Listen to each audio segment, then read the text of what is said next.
Un nouvel article à charge sur Tesla, concernant cette fois le modèle Y. Alors, pour retrouver les autres actus Tesla, hein, c'est sur Tesla Tube, la chaîne YouTube que j'ai créée il y a 2 semaines à peu près. Abonnez-vous, lien dans la description.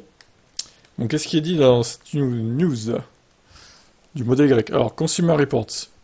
Une association de consommateurs a lancé une enquête pour évaluer l'autonomie réelle des véhicules. Ils ont réalisé des tests avec 3 températures extérieures différentes pour évaluer l'autonomie dans différentes conditions météo.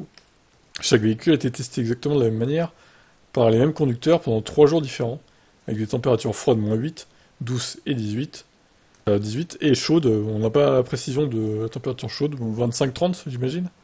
Une fois de retour dans notre centre d'essai automobile, nos ingénieurs ne sont pas contentés d'enregistrer ne se sont pas contentés d'enregistrer l'autonomie restante indiquée dans les voitures, ils ont appliqué le rapport entre les kilomètres d'autonomie utilisés et les kilomètres parcourus tout au long du voyage pour extrapoler quelle serait l'autonomie totale pour ce voyage spécifique.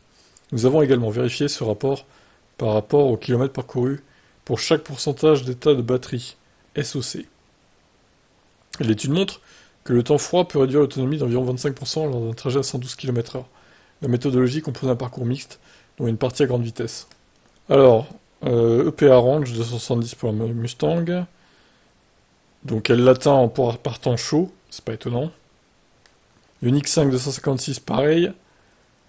Alors, par contre le modèle Y 326 EPA Range 274 dans les conditions chaudes. Et l'ID4 dépasse dans les conditions chaudes l'EPA aussi. Oui, alors si on prend cette image, effectivement le modèle Y est très loin de l'autonomie EPA là. Le Mach E a particulièrement brillé lors des tests. Même dans les conditions froides, le véhicule a affiché une performance robuste, atteignant une autonomie de 442 km. Ceci montre une résilience remarquable aux variations de température. Attention tout de même, le Mach E a plus de batterie que les autres, 88 de capacité utile. Bon, ID4 on passe, au pire, voilà. Le modèle Y a montré des résultats moins satisfaisants lors des tests avec une température froide. L'autonomie est tombée à un faible 299 km, bien loin des 524 EPA. Même avec des températures estivales de 29 degrés, le SUV Tesla n'a atteint qu'une autonomie de 441 km. Ça pose des questions sur la précision des valeurs annoncées et la manière dont le véhicule gère les différentes conditions climatiques. Alors, c'est la version grande autonomie. Je suis un peu étonné qu'il ait que 441 km d'autonomie, perso.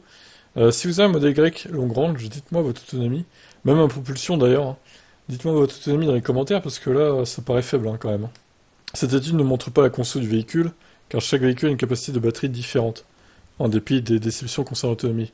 Le modèle Y a démontré la plus grande efficacité énergétique parmi les véhicules testés, consommant moins que les autres. Cependant, il est important de noter que ce n'était pas l'objectif de cette étude, de montrer cet aspect.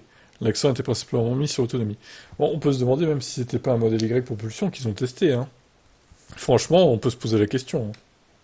Je peux pas croire qu'un modèle Y long range ait si peu d'autonomie. C'est pas possible. Il y a une couille dans le pâté, comme on dit. Bref, voilà tout. Pour ce graphique, je suis un peu surpris, perso. Est-ce qu'ils n'ont pas pipoté cet essai et pris un modèle Y propulsion au lieu d'un long range? Je vous laisse commenter.